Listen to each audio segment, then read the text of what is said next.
Salam sejahtera bagi kita semua. Kita bersyukur kepada Tuhan. Tuhan tetap menyertai kita semua, dan pada pembelajaran mata pelajaran IPS kita pada kali ini kita masih di bab 2, pengaruh interaksi sosial terhadap kehidupan dan kebangsaan. Dan hari ini kita membahas tentang mobilitas sosial pada part kedua. Dan untuk hari ini kita akan bahas khusus tentang saluran-saluran mobilitas sosial dan yang dampak mobilitas sosial. Nah, kalian tentu berpikir bagaimana caranya agar mobilitas sosial itu terjadi. Setiap orang dapat mewujudkan mobilitas sosial di lingkungan atau instansi tempat dia sedang berkarya. Nah, sebagai contoh, bagi seorang guru yang sedang bertugas di lembaga pendidikan, ia dapat mewujudkan mobilitas sosial di lembaga pendidikan tersebut. Nah, ada lagi seorang politikus di partai politik dapat melakukan mobilitas sosial di partai politik yang ia ikuti.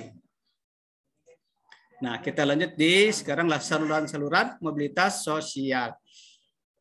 Pendidikan. Pendidikan merupakan saluran bagi mobilitas vertikal yang sering digunakan karena melalui pendidikan orang dapat mengubah statusnya. Lembaga-lembaga pendidikan pada umumnya merupakan saluran yang konkret dari mobilitas vertikal ke atas. Bahkan dianggap sebagai social elevator atau perangkat yang mengangkat seseorang dari kedudukan rendah ke kedudukan yang lebih tinggi. Nah, pendidikan memberikan kesempatan pada setiap orang untuk mendapatkan kedudukan yang lebih tinggi. B. Organisasi politik. Banyak contoh orang yang meniti perjuangan karir di organisasi politik dari tingkat terendah sampai tingkat tinggi. Sebagai contoh, Presiden Republik Indonesia pertama, Insinyur Soekarno, ketika mendirikan Partai Nasional Indonesia, Soekarno tidak memiliki jabatan di pemerintahan. Namun, melalui perjuangan politiknya, Soekarno semakin dikenal rakyat dan penjajah. Pada saat kemerdekaan, Soekarno dipilih menjadi Presiden Republik Indonesia. Seorang anggota partai politik yang profesional dan punya dedikasi tinggi kemungkinan besar akan cepat mendapatkan status yang semakin tinggi dalam partainya sampai akhirnya menjadi anggota Dewan Legislatif atau eksekutif dari gubernur. Misalkan contoh, Gubernur Sulawesi Utara, Oli Dondo Kambe, menjadi Gubernur Sulawesi Utara yang terpilih. C. Organisasi ekonomi. Sebagai saluran mobilitas sosial, organisasi ekonomi dapat meningkatkan status sosial seseorang melalui penghasilan dan jabatan yang mereka terima dari sebuah organisasi ekonomi. Contoh, seorang direktur di sebuah perusahaan mempunyai pendapatan yang besar serta jabatan yang tinggi, dan dia juga tentunya terjadi perubahan status ya secara vertikal. Dia dihormati di lingkungan tempat kerjaan, bahkan juga dia memiliki pendapatan yang sangat besar. D. Organisasi profesi. Bagaimana organisasi profesi dapat menjadi sarana saluran mobilitas vertikal? Karena organisasi profesi merupakan himpunan orang-orang yang memiliki profesi yang sama, sehingga mereka akan lebih kompak dan kuat memperjuangkan profesinya. Nah, contoh organisasi profesi guru Persatuan Guru Republik Indonesia merupakan salah satu sarana perjuangan para guru dalam bidang pendidikan dan kesejahteraan guru. Selain memperjuangkan pendidikan Indonesia, PGRI juga memperjuangkan peningkatan kesejahteraan guru. Perjuangan PGRI tentu diperhatikan oleh pemerintah Indonesia sehingga kesejahteraan guru di Indonesia terus mengalami peningkatan. Ya, sekarang kita yang kelima, kita masuk di dampak mobilitas sosial. Apakah dampak terjadinya mobilitas sosial?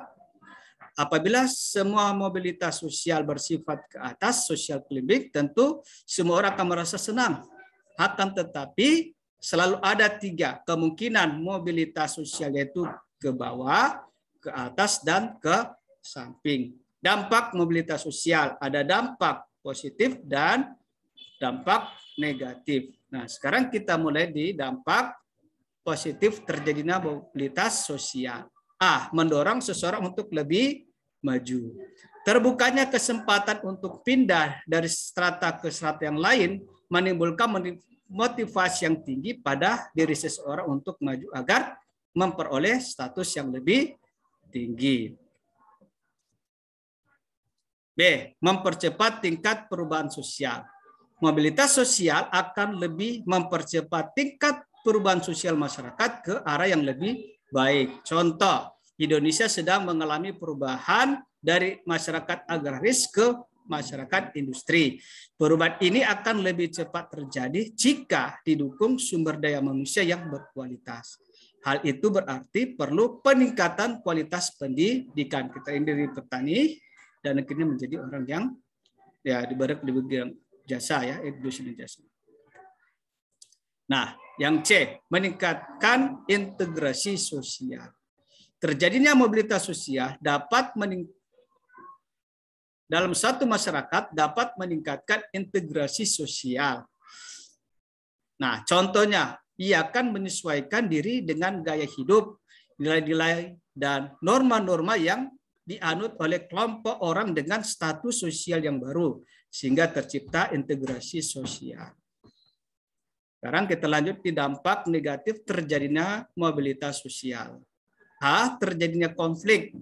Mobilitas sosial merupakan salah satu perjuangan manusia dan kelompok sosial untuk mencapai posisi sosial yang semakin tinggi.